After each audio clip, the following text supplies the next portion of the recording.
On this episode of the Globe Sports Corner, fall sports come to a close and a last group of seniors are honored on the home turf. We talk GC men's basketball with the second-year head coach ahead of their home opener, the startup sports program gets its first signees in school history, and we recap the fall sports season with a special spotlight on two of the team's best years in school history. All that and more is up next on the Globe Sports Corner.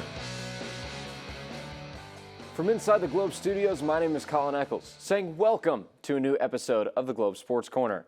It's that time of year where we sit back and realize, wow, fall sports are already over and we're moving into the winter season. And as crazy as that might seem, you better believe it.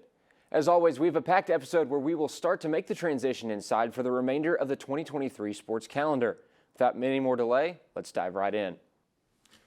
For one group every year, the end of the fall season means more than just the end of another year. It means the end of sporting the Maple Leaf Purple as a student athlete. Yes, I'm talking about the seniors.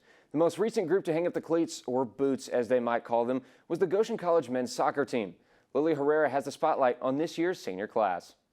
As the end of the semester rolls around, the 2023 men's soccer season for Goshen College comes to a close. And as the end nears, so do the collegiate careers for multiple seniors. Center backs Eduardo Curvo and senior captain Jonathan Aaron are two seniors who will be hanging up their jerseys as a Maple Leaf at the end of this season. I think it's very bittersweet. It's been a long 4 years. It kind of flew by, but I'm very proud of everything I've done to help the team, help my teammates, and hopefully help the program as well. Yeah, I feel a bit bittersweet about it because obviously I'm coming to the end of my college athletics career, but it's a big step to go out of college and into things that I have planned later in life, so it's a bit bittersweet. Both seniors share the bittersweet sentiment of wrapping up their college career, but they made memories over the years that they can take with them into their future. I'm going to miss the teammates, the camaraderie we had with the team, the coaches, obviously. I've been with the guys for 3 years now. This is my third year here, and just happy I got to be part of the program and involved with all the guys. Definitely just my teammates, playing with your best friends every day, practice games, the bus trips, all that kind of stuff. It's memories that will last a long time for sure. Although their season has come to an end, both seniors hope they've led as a good influence for their younger teammates that will last well after they leave. I would hope so. I hope I made an impact on the guys, on the younger guys. Being a captain this year, it was a big priority to leave a good influence on those guys, not just athletically, but academically as well, because we're not really known for good academics on the team. But yeah, we're hoping to change that, and I'm hoping I kind of instilled some good values in the guys. I try to get as close as possible to the freshman, the sophomore, and kind of lead by example, be on time for every practice, every meeting, every game, be a good student as well, because at the end of the day, we are student athletes, so the academic part is very important as well. Both seniors have bright futures ahead of them after they part ways with Goshen, and of course, soccer still has its place in their lives. I'm actually going to dental school after school this year, so hopefully over at IU, applications are still in the process. And soccer-wise, I might play for Goshen City FC this summer because I know some of the guys on the team and the coach asked me to play, but other than that, maybe just Sunday league and non-competitive stuff. I watch soccer pretty much every day. I have a favorite club that I grew up watching, and I definitely won't stop watching anytime soon. And certainly playing as well, finding Sunday leagues. Goshen, there's a lot of soccer in Goshen, so finding ways to play won't be very hard. And yeah, I'll definitely keep playing until my body can't take it anymore. Reporting for Globe Sports, I'm Lily Herrera. Congratulations to the 2024 Maple Leaf men's soccer senior class. We want to wish them the best of luck on their future endeavors, and we know they'll represent GC well as they move on up in the world. Up next, we have a special guest in the studio, head coach of the men's basketball team, Kyle Capps. We'll talk new team chemistry, some tough opponents to open up the year, as well as some new talent to set the Leaves up for a successful season. Stay tuned in to the Globe Sports Corner.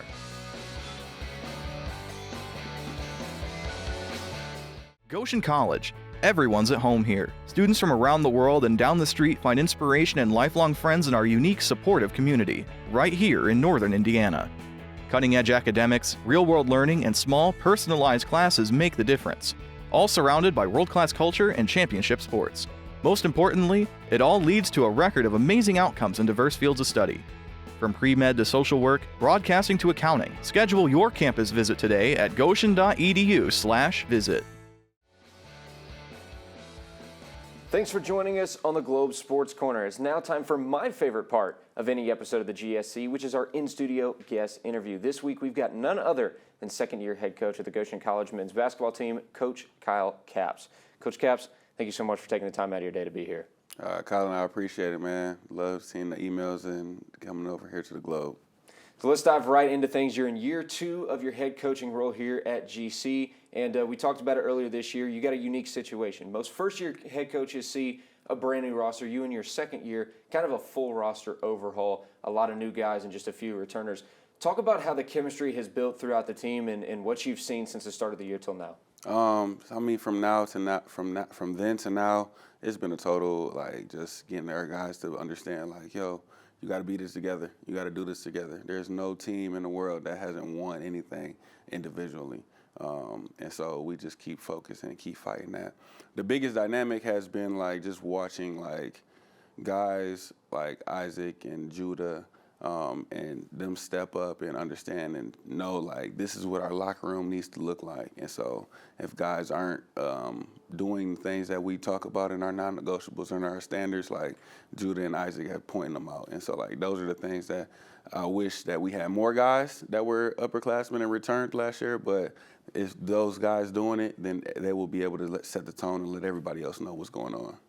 And Judah Simfukwe is one of your returners from last year who I kind of want to spotlight. He got a lot of playing time for you guys, played a big role just as a freshman. How have you seen him kind of step up specifically and develop and learn from his experiences last year and translate into his game to bring it to a new level this season? Judah is amazing, like, just amazing person. And so from that standpoint, like, just his upbringing and, like, he literally is all about what we want and what we need to get done. He never puts himself above anything. And so, like, last year, he stepped into something that he didn't even think was going to happen. He ended up starting for us, being solid as that, our highest field goal percentage shooter, average 9 points, whatever. And then coming in this year, like, we didn't know what his, like, substance was going to look like. And so he comes in and he's still attacking and being that dynamic and that, like, forceful on the court with his offensive ability and, like, just leading and talking. And so, like, Judah's jumped from freshman year to sophomore year has been, like, tremendous. And it helps us because when Judah's on, we're on, and we're looking really good. So yeah, I love Judah, and Judah is, like, literally fantastic for us. I don't know if you remember this or not, but before classes even started, you and I ran into each other in the RFC. Kind of had a little conversation in passing about the new roster, and you said that one of the things that was tough was finding a group of guys that fit kind of the GC community standards that can still play ball on the hardwood. Obviously, you've set your roster for this year. The season is underway. How have you seen those new guys come into GC and kind of engage with the community and be a part of the community and represent men's basketball really well?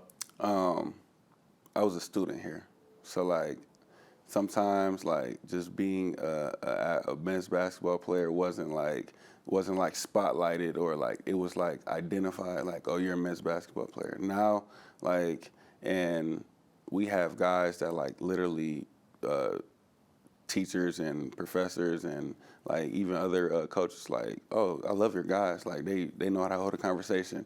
Like, they're at soccer games and they're in the student section going crazy and like, doing all of these things. And all of these things, like, are helping build community, helping build, like, substance on the campus. And those are the things that we love and we thrive and we talk about all the time, every single day. So those are some of the biggest things that, like, help us continue to be, like, good GC students and a team. You're now 3 games into the season, one of them being a big spotlight on the docket. Last night you played Ball State University, NCAA Division I. Later on this year, you've got Loyola Chicago, who made it to the Final Four in March Madness a few years ago in 2018. Talk about what those games mean for you guys in terms of the experience of getting to play some huge competition and also travel to some pretty cool arenas and play some historic teams. Well, the first thing I always say is we get to figure out why we're at the level that we are. Our athletes, we get to understand why we are where we are, because they're just bigger, faster, stronger, and so that is the biggest separator between it. The second part is just getting that experience, because some of us wasn't even recruited at that level to where if you're good at the freshman, sophomore age, and you're going on those unofficial visits and you get to go to those arenas and see what it looks like. Some people never get that opportunity, so we take our guys and we're able to go there and we're able to see that environment.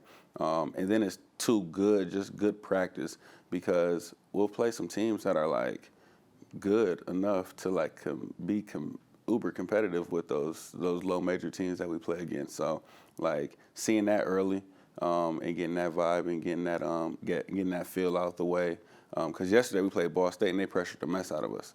Like, we're going to play Grace later this year and they're going to pressure the mess out of us too. Like, so it's like we're able to get that feel out of the way already. So. What was it like for the guys, too, like your game last night against Ball State was on ESPN+, which is something that Goshen doesn't ever have, really.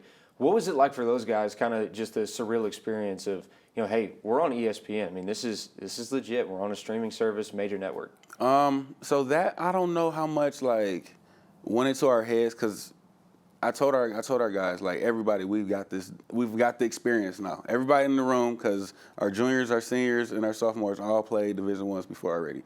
Now our 7 freshmen were able to go in there in the same environment. And so, like, I don't know if the streaming portion of it was, like, a big deal, but just, like, the level and the excitement in the arena and just seeing, like, how those guys warm up and being able to see how their coaches never give up on a play and never stop coaching, even when they're up 50, 60 points. It doesn't matter. Like, so those are the things that, like, we took more out of it than just being on the TV or the ESPN Plus portion of it. And this Saturday, you guys get to shake things up. It's your first home game, so you get to get back in the Ruth Gundon in front of a home crowd. What's that like? What's the anticipation like leading up in this week? And how excited are you guys to be back on your home floor for the first time? I mean, I'm excited. I really am. There are going to be some changes. About the scenery and what it looks like. Be prepared. But just like I honestly don't know how our guys are going to react being in front of fans and home fans. But I'm excited about it. Can't wait. But we got to focus on the one we got today first. So. Caps, thank you so much again for taking the time out of your day. We're wishing you the best of luck this season. Can't wait to see what a new squad has in store from us. Very exciting things. Thank you, Collin. I appreciate you. Don't forget, Maple Leaf men's basketball opens their home schedule this Saturday against IU East. That game tips off at 3. You can catch full live play-by-play coverage on 91.1 The Globe Radio app, and the Go Leafs live stream. Coming up, we transition to a team that's prepping for their inaugural season next school year. It's the GC Bowling team. Alyssa McDonald has the details right after this. So you just graduated from Goshen College? What experiences prepared you for this job?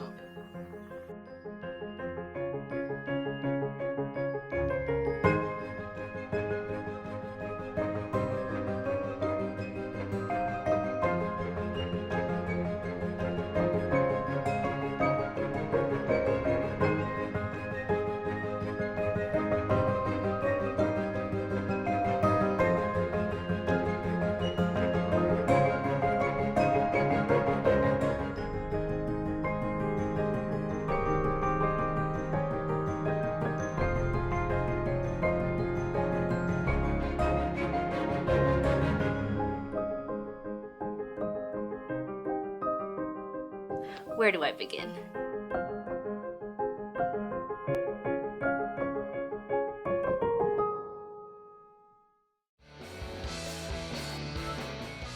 Thanks for joining us on the Globe Sports Corner. The Goshen Bowling team has signed their first student athlete, hometown bowler Zoe Howell of Goshen High School. Howell officially signed her letter of intent on November 1st, kicking off a busy month ahead for head coach Scott Curtis. Coach Curtis has had his hands full with a number of recruits visiting the college already, hosting over 15 people this last weekend, with more recruits and signings on the way. Alyssa McDonald will have an interview with the coach and the full story on Friday morning. Very exciting things going on in the world of bowling around campus. All the more reason to get even more hyped up for the 2024-25 school year. As we mentioned earlier in the show, fall sports is finally winding down for the year. So let's take a look at how our leagues wrap things up across multiple sports. We'll start out with the men's and women's tennis teams. Under first-year head coach John Beamisturfer, the men's team finished the year 3-7 and punched their ticket to the Crossroads League tournament, but took an early exit after a 7-0 loss to Marion. The women finished with a similar 4-7 record and a trip to the postseason and a first-round exit to Marion as well, a promising sign for the seasons to come. Women's volleyball got off to a hot start, tying the program's best 8-game start to a season at 6-2 under first-year head coach Jeff Phillips. A big upward trend for the team, who finished 8-15 this season after only winning 6 games the previous 3 years combined. Women's soccer also got off to a quick start, going 5-0 to start the year for the first time since 1997. The team also defeated Crossroads League rival Grace College for the first time in 23 years. And it was a tough year for men's soccer, finishing with just a 1-15-1 record, but a bright spot came with that 1-1 tie with a conference opponent, Indiana Wesleyan, who was ranked number 15 in the nation at the time. If you're wondering about cross country, hang tight because we've got more to talk about with both teams in just a minute. We start things off in the topic of cross country with our Everett Student Athlete of the Week. For the second time this year, Matthew Catani takes home the award for men's cross after being named to the all-conference team and finishing 6th in the Crossroads League Championships. Major congratulations to Catani on an impressive work this season. We can't wait to see what's next for him and the cross-country program as a whole. After the break, we'll dive deeper into the results of the cross-country seasons with a rebranded version of our Globe Highlight of the Week. Then we've got a new face in the studio making his Sports Corner debut with your Maple Leaf Minute. Stick around, that's next on the Globe Sports Corner.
We're back on the Globe Sports Corner, and it is now time that we present to you our Globe Spotlight of the Week in place of the Highlight of the Week.